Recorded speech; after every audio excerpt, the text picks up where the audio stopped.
માધવ ક્યાંય નથી. લેખક હરીન્દ્ર દવે. ચેપ્ટર 15. લોકોત્તર વાણી.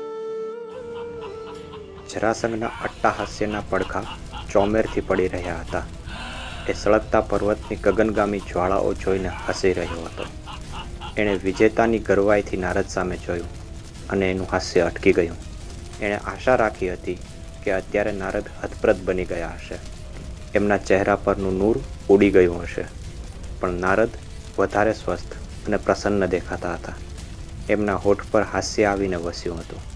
તેમની ચમકતી આંખોને જાણે કોઈ આશ્વાસન મળી ગયું હતું. એક તરફથી ભીષણ આગ, બીજી તરફથી એ આગ કરતાંય વધારે દાહક અટ્ટાહાસ્ય. આ વચ્ચે નારદ ભીસાઈને છોભીલા પડી ગયા હશે એવી આશા જરાસંઘે રાખી હતી. પણ નારદ જાણે આ આખાએ દ્રશ્યથી પર હોય એમ મંદ સ્મિત કરી રહ્યા હતા. આ જોઈ જરાસંઘ છોભીલો પડી ગયો. એનું હાસ્ય જાણે અગ્નિમાં ઓગળી ગયું. એને થોડો ભય પણ લાગ્યો. એણે નારદ સામે જોયું અને પૂછ્યું, તમે કેમ હસો છો નારદ? જરાસંઘ, તારા લલાટ પર પરાજયની રેખાઓ હું વાંચી શકું છું. તારા અટ્ટાહાસ્યનો ધ્વનિ મને પોકળ લાગે છે. આ આગની જ્વાળાઓમાં સળગી રહેલા તારા જ માણસોની આર્ત ચીચિયારીઓ તને સંભળાય છે? જરાસંઘે કાન સરવા કર્યા. અગ્નિમાં સળગી રહેલા પશુઓ અને માનવીઓની કરુણ ચીસો સંભળાઈ રહી હતી. જરાસંઘ, આ સળગી રહ્યા છે એમાંના જ કોઈક માણસે કદાચ તારા પર કરાયેલો તીરનો પ્રહાર સામી છાતીએ ઝીલ્યો હોત. તારા પર ગદા પ્રહાર કરવા આવતા શત્રુને પાછળથી ત્રાટકી માત કર્યો હોત. જરાસંઘ, આ તારા માણસો નથી મરી રહ્યા, એ એક એક માણસના મૃત્યુ સાથે તું મરી રહ્યો છે. નારદ, તમે મને ભયભીત કરવા માંગો છો? જરાસંઘને કંઠે શોષ પડી રહ્યો અને શબ્દો સૂચતા ન હતા. ના, હું તો જે દેખાઈ રહ્યું છે એ વાંચું છું. આ સળગી રહેલા માણસોના મિત્રો તારા સૈન્યમાં હશે. તારા સૈન્યમાં ધર્મ અને નીતિને માનનારા સેના નાયકો પણ હશે. એ સૌ આથી વિફરી બેસશે. મગધથી આટલે દૂર તું પડ્યો છે અને તારું સૈન્ય તારું નથી. નારદે કહ્યું. નારદ, મારું સૈન્ય મારી આજ્ઞામાં જ છે, જરાસંઘે અવાજ મોટો કરીને કહ્યું. પણ એ શબ્દો જ જાણે હવામાં કુંડાળા રચી જરાસંઘને ભરડો લેતા હતા. નારદે વીણાના તાર ઝંકારીને કહ્યું, તારી દયા આવે છે જરાસંઘ, પણ મારે તને અહીં અસહાય મૂકીને જ જવું પડશે. તમે ક્યાં જાઓ છો દેવર્ષિ? સામે તો અગ્નિ છે, જરાસંઘે કહ્યું. સામે કૃષ્ણ પણ છે જરાસંઘ, અને એટલે જ મને શ્રદ્ધા છે કે આ ભડકે બળતા પર્વતની પરિક્રમા કરીશ તો કોઈ કેડી તો મને મળશે જ. અને નારદ ચાલવા લાગ્યા. જરાસંઘ શૂન્ય આંખે દિશામાં તાકી રહ્યો. અગ્નિથી પ્રજ્વળતા એ પહાડની દિશામાં ચાલ્યા જતા નારદ સૂર્યને મળવા જતા શીતળ ચંદ્ર જેવા દેખાતા હતા. સમ્રાટ, પાછળથી હંસનો સૂર સંભળાયો. જરાસંઘના કાન પર એ અવાજ અથડાયો, પણ એનો મર્મ મન સુધી ન પહોંચી શકે એટલી હદ સુધી એની ઇન્દ્રિયો બહેર મારી ગઈ હતી. સમ્રાટ, હંસે પાસે આવીને કહ્યું. જાણે ઊંઘમાંથી ઝબકી ઉઠ્યો હોય એમે ચમક્યો અને હંસ સામે જોયું. શું છે હંસ? મહારાજ, માની શકાય એવું નથી, પણ સાંભળ્યું છે, અને સાંભળ્યું છે એ સાચું પણ લાગે છે, હંસે કહ્યું. શું સાંભળ્યું છે? શું સાચું લાગે છે? જરાસંઘે પૂછ્યું. હંસની જીભના લોચા વળતા હતા. તેણે કહ્યું, કૃષ્ણ અને બલરામ છેલ્લા 36 કલાકથી આપણી જ છાવણીમાં હતા. આપણી છાવણીમાં? કૃષ્ણ અને બલરામ? પોતે પ્રવર્ષણ પર્વત પર છોડેલું સળગતું તીર પોતાના જ હૃદયમાં ભોકાયું હોય એવો અનુભવ જરાસંઘને થયો. હા સમ્રાટ. એમને પકડ્યા ખરા? ના, એ અદૃશ્ય થયા પછી જ એની ખબર પડી. સચિવ શ્રેષ્ઠ હંસ અને ડિંભકને પણ ખબર ન પડી એમ? જરાસંઘની આંખો ગુસ્સામાં લાલ થઈ. હંસ થરથર ધ્રુજી રહ્યો હતો. એણે કહ્યું, સમ્રાટ, પરમ દિવસે રાત્રે હસ્તિનાપુરથી એક દૂત આવ્યો, દુર્યોધન અને કર્ણ પર સંદેશો લઈને. એ મને ખબર છે, પણ એ તો એમના કુટુંબની કોઈ અંગત બાબતનો સંદેશો હતો. એવું દુર્યોધને ગઈકાલે જ કહેવડાવ્યું. જરાસંઘે કહ્યું, તમને ગઈકાલે દુર્યોધને નહીં, કૃષ્ણે જ કહેવડાવ્યું હતું. હંસે કહ્યું, શું કહે છે હંસ? એ કેવી રીતે બને? દૂતનો સંદેશો ગંભીર હતો.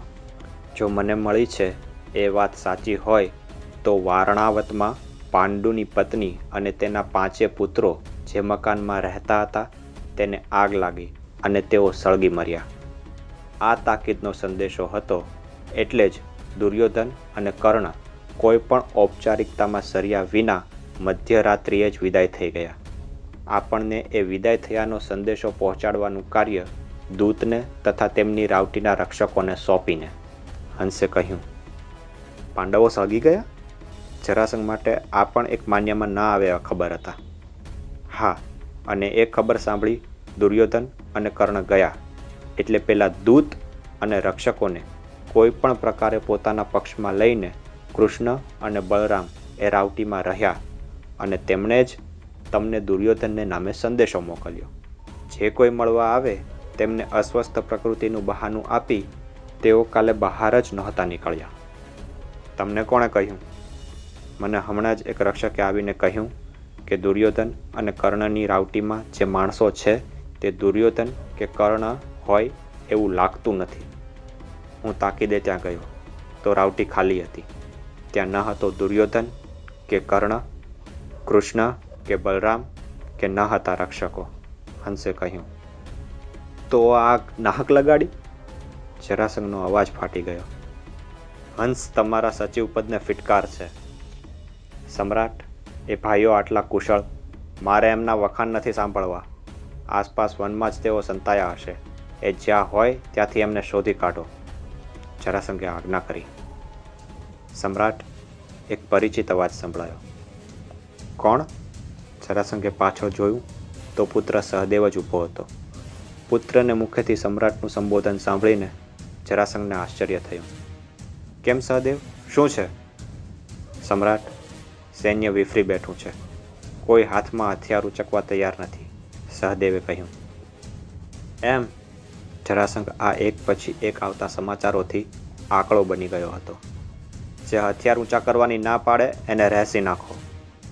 સમ્રાટ, તમારા સૈન્યમાં રાજવીઓ છે, સેનાપતિઓ છે, ધર્મનીતિથી યુદ્ધ કરનારા સૈનિકો છે. મારાઓ કે કસાઈઓને આપણે સાથે લાવવાનું વિસરી ગયા છીએ.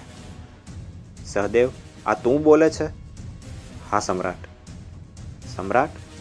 તું મારો પુત્ર અને મને સમ્રાટ કહીને બોલાવે છે? જરાસંઘ હવે શબ્દથી પણ દાસતો હતો. હા સમ્રાટ, અત્યારે હું તમારા સૈન્યમાંનો એક સેનાપતિ છું અને તમારી સામે મારી ટુકડીમાં જે રોષની લાગણી પ્રવર્તે છે એનાથી તમને વાકેફ કરવા આવ્યો છું, સહદેવે કહ્યું. સહદેવ, સર્વોચ્ચ સેનાપતિ તરીકે હું આજ્ઞા કરું છું કે તારા હાથ નીચેના સૈન્યને તું શસ્ત્ર સજ્જ રાખ, ગમે ત્યારે યુદ્ધ કરવું પડે. જરાસંઘે આજ્ઞાસૂચક અવાજે કહ્યું. મારા હાથ નીચેના સૈન્યમાંથી તમે 50 માણસને પ્રવર્ષણ પર્વત પર મોકલ્યા હતા. હા, પણ એનું શું? આપણા આખાએ સૈન્યના 500થી વધારે માણસોએ પર્વતને આગ લગાડવા માટે સામગ્રી ગોઠવવા ગયા હતા. હા સહદેવ, પણ તેઓ પાછા ફરે પછી જ પર્વતને આગ લગાડવાનો સંકેત અપાશે એવો કોલ તમારા સચિવોએ તેમને આપ્યો હતો અને એના સાક્ષી હું, શિશુપાલ અને વિચક્ર ત્રણે છીએ. સહદેવ, યુદ્ધના વ્યૂહમાં કોઈવાર અણધાર્યો ફેરફાર કરવો પડે, જરાસંઘે કહ્યું. અણધાર્યો ફેરફાર એટલે આટલા માણસોની આગમાં આહુતિ? સહદેવે ઊંચા સ્વરે કહ્યું. જે સર્વોચ્ચ સેનાપતિને પોતાના સૈનિકોના પ્રાણ વહાલા નથી એને માટે શસ્ત્ર ઉચકવાની મારા સૈન્યએ ના પાડી છે. હું તેઓ પર ફરજ પાડવાનો નથી. શિશુપાલ શું કહે છે? એને પણ આ ઓચિંતી આગથી નવાઈ લાગી છે. યુદ્ધમાં મહત્વના નિર્ણયો સેનાપતિઓને પૂછીને જ લેવાતા હોય છે, સહદેવે કહ્યું. જરાસંઘનું મગજ ચકરાઈ રહ્યું હતું. એને નારદના શબ્દો યાદ આવી રહ્યા હતા. જરાસંઘ, તારા લલાટ પર હું તારો પરાજય વાંચી રહ્યો છું. એના હોઠ ગુસ્સાથી ફફડી રહ્યા હતા. એના કંઠે શોષ પડતો હતો. એણે ચીસ પાડી. સહદેવ, હું જરાસંઘ તારો પિતા તને આજ્ઞા કરું છું. પિતાજી, હું પુત્ર તરીકે તમારી પડખે ઊભો રહીશ. મારા પ્રાણના ભોગે પણ તમારી રક્ષા કરીશ. સેનાપતિ તરીકે હું મારા સૈન્યને કોઈ આજ્ઞા આપી શકું એવો મારો અધિકાર રહ્યો નથી. મારી ટુકડીના એક નાયકનો 18 વર્ષનો પુત્ર એ પ્રવર્ષણ પર્વત પર ગયેલા માણસોમાં હતો. મારા સર્વશ્રેષ્ઠ તીરંદાજ રૂચકનો ભાઈ સળગી ગયો છે. હું કોને કહું? જરાસંઘે કહ્યું, તમે સૌ નકામા છો. તું, હંસ, ડિંભક, શિશુપાલ, વિચક્ર બધા કાયરો છો. મારે કોઈનું કામ નથી. અને એણે પાસે ઊભેલા એક અંગરક્ષકને આજ્ઞા કરી, મારી ગદા લાવ. હવે હું એકલો કૃષ્ણ અને બલરામને શોધવા નીકળું છું. જોઉં છું ક્યાં સુધી છુપાતા ફરે છે. જરાસંઘે હાથમાં ગદા લીધી, ખભા પર ધનુષ અને તીરનો પાથો મૂક્યો અને બાજુમાંની ઊંચી ઝાડીમાં મોટો હાથી આવી રહ્યો હોય એવો સળવળાટ સંભળાયો.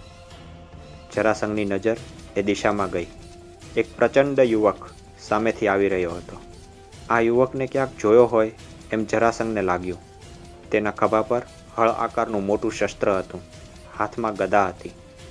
મદોન્મત હાથીની જેમ ઝાડ ઝાંખરાને કચડતો એ બહાર આવ્યો અને કહ્યું, જરાસંઘ, તારે મારા એકલા સાથે લડવું છે ને? પોતાની વજનદાર ગદા એણે આકાશમાં તણખલાની માફક ઉડાડી. સુવર્ણથી મઢેલી એ ગદા એક તરફથી સૂર્યના કિરણો અને બીજી તરફથી પ્રવર્ષણ પર્વતની જ્વાળાઓને પ્રતિબિંબિત કરી રહી. જરાસંઘની આંખો એકાદ ક્ષણ અંજાઈ, જાણે સાક્ષાત રુદ્ર આવીને સામે ઊભા હોય એવો અનુભવ જરાસંઘને થયો. પણ બીજી જ ક્ષણે એણે પોતાની ગદા ઉછાળી અને એ પણ પેલા યુવકની ગદા જેટલી જ ઊંચે ઉછળી. થોડી ક્ષણોમાં બંનેએ પોતપોતાની ગદા પાછી ઝીલી હતી. જરાસંઘે ઘવાયેલા વાઘની જેમ ગર્જના કરી અને કહ્યું, બલરામ, તારો કાળ હવે પાસે આવ્યો છે. તારા ઈષ્ટદેવને યાદ કરી લેજે. મારે બહુ લાંબો હિસાબ ચૂકવવાનો છે. એ લેવા તો હું આવ્યો છું, બલરામે સ્વસ્થતાથી કહ્યું અને ઓચિંતા ધસીને જરાસંઘને કરેલા ગદા પ્રહાર સામે પોતાની ગદા ધરી. જાણે બે પર્વતો એકમેક સાથે ટકરાયા હોય એવો નાદ થયો અને બંને બબ્બે ડગલા પાછળ હટ્યા. જરાસંઘ અને બલરામનું આ યુદ્ધ જોવા માટે સૌ કોઈ માર્ગમાંથી હઠી કુંડાળું વળી ઊભા રહ્યા. હંસ, ડિંભક, શિશુપાલ, સહદેવ, વિચક્ર અને અન્ય રાજવીઓ તથા સેનાપતિઓ ખબર પડી એમ ત્યાં આવવા લાગ્યા. તમે સૌ દૂર રહેજો, હું એકલો જ બસ છું, જરાસંઘે કહ્યું. બે ઉન્મત્ત સિંહો એકમેકને લાગમાં લેવા માટે ફરતા હોય એમ બંને કુંડાળામાં ફરતા હતા અને બલરામે એક ઘા કર્યો. ફરી એકવાર બે મેઘ અથડાયા હોય એવી ગર્જના થઈ. બંનેના બાહુ પ્રચંડ પર્વત શિખરો જેવા લાગતા હતા.